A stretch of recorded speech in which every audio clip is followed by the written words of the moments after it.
জয় গুরু মা জয় গুরু। পরম প্রেমময় পরম দয়াল শ্রী শ্রী ঠাকুর এর এতক্ষণ যারা নামামৃত সুধা পান করলেন, গুণামৃত সুধা পান করলেন, তাদের মানব জীবন শ্রেষ্ঠ জীবনের একমাত্র উদ্দেশ্য ঈশ্বর প্রাপ্তি। এই ঈশ্বর প্রাপ্তির চাবিকাঠি কোথায়? শ্রী শ্রী ঠাকুর বললেন, তোমাদের এবারের আমি তিজুরির চাবিকাঠি দিয়ে গেলাম। যার যতটা ইচ্ছা সে ততটা সংগ্রহ করে নাও। এই অমূল্য রতন মণিমাণিক্য অর্থাৎ নিজের বীজমন্ত্র সর্বপ্রথম তিনি উজাড় করে দিলেন। যে ধনে হইয়া ধনী মনিরে মাননা মণি তার খানি মাগি নত শিরে। সনাতন গোস্বামীকে ব্রাহ্মণ এই প্রার্থনা করে জানিয়েছিলেন। এবার না চাইতেই তিনি মহাভাব সমাধি অবস্থায় বলছেন, আমি তিজুরির চাবিকাঠি আপনাদের প্রত্যেকের হাতে তুলে দিলাম। অর্থাৎ যে ধনে তিনি ধনী, সেই আসল বীজমন্ত্র, নিজের বীজমন্ত্র আমাদের প্রত্যক্ষ জানিয়ে দিলেন। জাতি ধর্ম বর্ণ নির্বিশেষে সকলকে। এবার যে যতটা সাধনা করতে পারে সে ততটা সংগ্রহ করে নিতে পারে অমৃত পথের পাথেয়। এই মানুষের সংগ্রহ করার উপায়টা কি? কি করলে আমরা সংগ্রহ করতে পারবো? ঠাকুর বললেন, মানুষের একটাই উপায়, সেটা হচ্ছে অনুরাগ। অনুরাগ ভরে নাম করতে হবে। তাছাড়া মানুষের আর দ্বিতীয় কোনো পথ নেই। তা আবার কাটা কাটা হলে হবে না, নিরবিচ্ছিন্ন অচ্যুত অনুরাগ হতে হবে।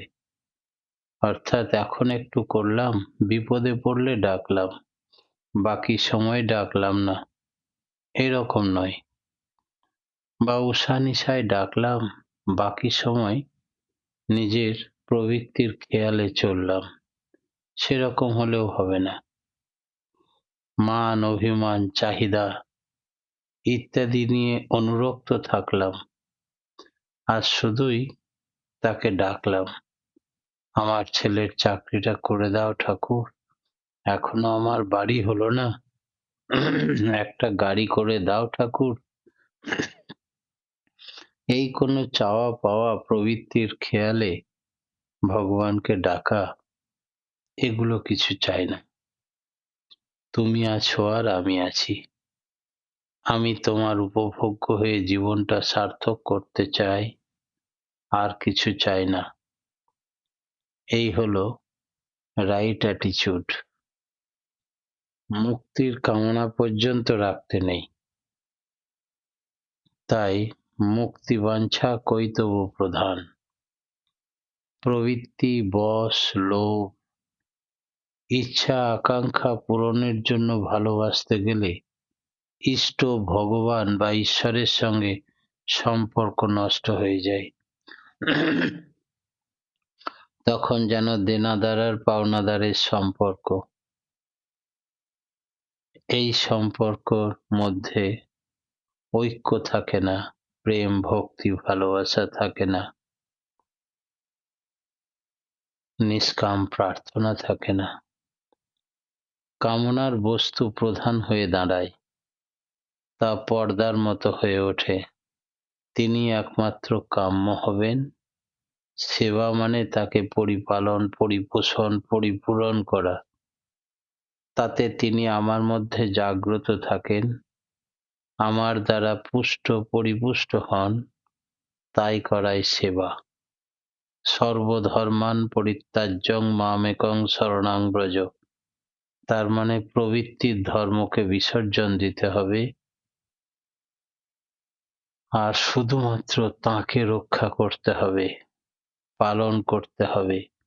প্রবৃত্তি প্ররোচনায় আমাকে স্যাক্রিফাইস করতে হবে। এই হলো মুক্তির পথ, এটি হলো বিধির বিধান। এই করলে তবেই হবে। কেউ কেউ একে কন্ট্রাক্ট বা চুক্তি বলে মনে করেন, কিন্তু তা নয়। জিহ্বার লম্বায় দিলে যেমন ঝাল লাগে, যদি জিহ্বার কোনো দোষ না থাকে তবে লঙ্কা ঠিক হয়, এও তেমনি। বৈষ্ণবরা জ্ঞানের কথা বিশেষ শুনতে চায় না, মানে তারা জ্ঞান অভিমান পছন্দ করে না। অনেকে জ্ঞান অভিমানে আটকে যায়, তাই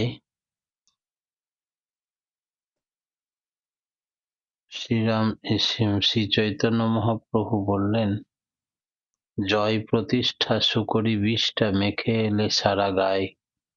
এক পণ্ডিতকে যখন হারিয়ে এসেছিলেন সনাতন তর্কযুদ্ধে, তখন চৈতন্য মহাপ্রভু ভাবলেন বোধহয় তাকে খুব বাহবা দেবেন, তা না করে বললেন, যশ প্রতিষ্ঠা সুকরি বিষ্ঠা মেখে এলে সারা গায়ে, বলে তাকে ভর্ৎসনা করেছিলেন। সুকরি বিষ্ঠার সঙ্গে তুলনা করেছিলেন যশ প্রতিষ্ঠা। তাই এই অহংকারের বস্তু ঈশ্বর হতে পারেন না। গীতায় ভগবান শ্রীকৃষ্ণ বলছেন, মন্মনা মদ্ভক্ত মজ্জাজি মাং নমস্কুরু মম বৈশ্বাসী সত্যং তে প্রতিজানে প্রিয়সি মে। তার মানে ইষ্টগত প্রাণ হয়ে যদি কেউ সর্বতোভাবে ইষ্টকে নিয়ে ব্যাপৃত হয়, তাহলে সে যে তাকে পাবে সে বিষয়ে কোনো সন্দেহ নাই। তাই শ্রীকৃষ্ণ এখানে বলেছেন যে এই নিশ্চিত সত্য সম্বন্ধে তিনি প্রতিজ্ঞা করে বলছেন, সর্বধর্ম পরিত্যাজ্য। আবার বলছেন, আমার ভক্ত আমাকেই যাজন করবে, আমারই কথা বলবে, আমাকেই নমস্কার করবে, এবং আমি সত্য করে বলছি সে আমাকেই পাবে। তাই আমাদের যদি ঈশ্বরকে পেতে হয় তো ঈশ্বরের কথাই বলতে হবে, তারই যাজন করতে হবে, তার কথায় চিন্তা করতে হবে, তারই কর্মে লিপ্ত থাকতে হবে, তাহলে তাকেই পাওয়া যাবে। কালীকে বিশেষ করে এখন আমরা কালী পুজোর খুব হিড়িক দেখি, বীরভূমে তো বিশেষ করে অনেকগুলো পীঠ আছে এখানে মা কালীর। শ্রী শ্রী ঠাকুর বললেন, কালী মানে কাল বারিণী, গমনাগমনের ধারা, যিনি নিঃশেষ করেন। কালের হাত থেকে অর্থাৎ জন্ম মৃত্যুর হাত থেকে রেহাই পাওয়া যায় যাকে ধরলে, তিনি কালী। কালাকালের হাত থেকে রক্ষাকারিণী কালী। নীরব পরখ করতে হয় নিজেকে। কি করে করতে হয়? কথা প্রসঙ্গে বললেন, নীরব পরখ যে আপনি করতে বলেন ঠাকুর, কিন্তু বড়জোর ছেলেপিলের স্মৃতি পর্যন্ত না হয় গেলাম, তারপর তো আর অন্ধকার। অথচ গোড়া থেকে না পারলে তো নীরব পরখ করা যায় না, খুঁটিনাটি সব ধরা চাই। যতদূর ধরলে, যতদূর করলে নিয়ন্ত্রণ থাকতে পারবে, এইভাবে চলতে থাকলে তাও পিছনে যেটা আছে সেটা আবার ধরার ক্ষমতা জন্মে। অন্য একজন বললেন, উনি নীরব পরখ করা মানে নিজের খারাপটা ভাবা, খারাপটা ভাবতে ভাবতে তো খারাপ হয়ে যাব। শ্রী শ্রী ঠাকুর বললেন, শুধু খারাপটা ভাবতে থাকলে খারাপ হওয়া যেতে পারে, কিন্তু খারাপটা কি করে নিয়ন্ত্রণ করা যায় সেই বিষয়ে সচেষ্ট থাকতে হবে। আমাদের প্রত্যেকদিন জীবন চলনার যদি আমরা গোটা দিনের শেষে নীরব পরখ করতে বসি, আমার কোন আচরণটা করা ঠিক হয়েছে, কোনটা করা ঠিক হয়নি, নিজেকে সংশোধন করে নিই, তাহলে শ্রী শ্রী ঠাকুর হেসে বললেন, তোর খাটে হাত পড়েছে বোধহয়, তোর ঘাটে হাত পড়েছে বোধহয়, এটা একটা বাস্তব কথা বলেছিস।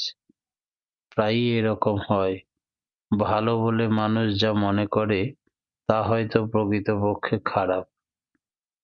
তুই লোকের ভালো করতে চাইলি, কিন্তু খারাপ দিকে মোড় নিয়ে নিল। এবার নিজেকে দেখতে হবে চেষ্টা করে যে খাঁটি কথাটা বলতে পেরেছিস কিনা, নচেৎ হয়তো দার্শনিকতা আদত কথা বেরোতো না। তাই কি করে বললে আত্মবিশ্লেষণ খুব করে করতে হয়। বাস্তব অবস্থার সম্মুখীন হলে বিচার বুদ্ধি ধোপে টেকে না, পা পিছলে আঙুল ভেঙে যায়। করতে গেলে তুমি ভালো, বুঝলো লোকে মন্দ। তাই কি করে তুমি মানুষের কাছে থ্রো করবে, সেটা আগে আত্মবিশ্লেষণ আত্মসংশ্লেষণের মাধ্যমে ভাষার প্রয়োগটা নিজেকে ঠিক করতে হবে। মন্দটা ধরা পড়তে পড়তে মন্দটা নিরসন করা, ভালো বাড়িয়ে তুলবার ইচ্ছা হয় প্রত্যেকেরই, কিন্তু নিজেকে পড়তে পড়তে ধরতে ধরতে দুনিয়ার সবটাই পড়া যায়, ধরা যায়। চোখ দেখলেই মানুষ চেনা যায়। এটা অভিজ্ঞতার ব্যাপার। একটা মানুষকে ভালো কথা বলতে গেলে, তার সুখ্যাতি করতে গেলে, সে উল্টো বুঝলি রাম, সে তোমাকে উল্টোই 10টা কথা শুনিয়ে দিল, রেগে তোমার কাছ থেকে চলে গেল। এবার তুমি নিজের আত্মসংশ্লেষণ আত্মবিশ্লেষণের মাধ্যমে রেকটিফাই করো, কিভাবে মানুষের মন জয় করা যায়, কিভাবে মানুষকে কথা বলা যায়, যাতে করে তোমার ইচ্ছা পূরণ হবে, সে তোমার প্রতি সহানুভূতি সম্পন্ন হবে, তোমার মধ্যে সুসম্পর্ক সুমধুর হয়ে উঠবে। এগুলো সব ধ্যানের মাধ্যমে আত্মসংশ্লেষণ আত্মবিশ্লেষণের পন্থা অবলম্বন করে ভুল ত্রুটি গুলো দূর করতে হবে। মানুষের পরের স্তর কি? ঠাকুরকে একদিন এক ভক্ত জিজ্ঞেস করছেন যে মানুষের পরে কি হবে? মানুষের পর শ্রেষ্ঠতর মানুষ, দেব মানুষ, ভগবান মানুষ। এই দেহের মধ্যে আরো কত কত বিবর্তিত রূপ আছে।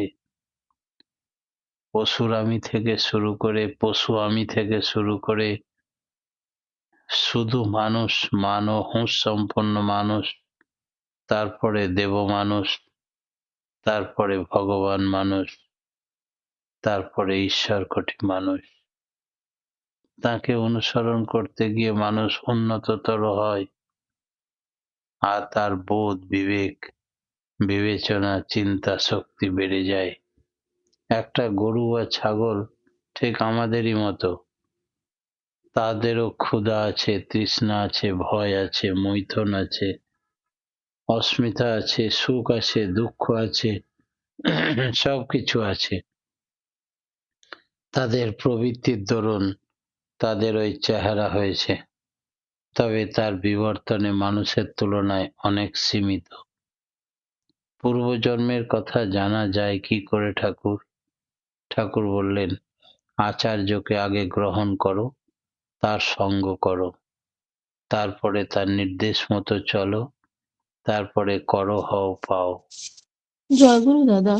পরম পিতার রাঙারাতুল চরণে প্রত্যেকের সার্বিক মঙ্গল প্রার্থনা জানিয়ে আজকের মতো আমার ইষ্ট প্রসঙ্গ এখানেই শেষ করলাম। জয় জয়গুরু জয়গুরু।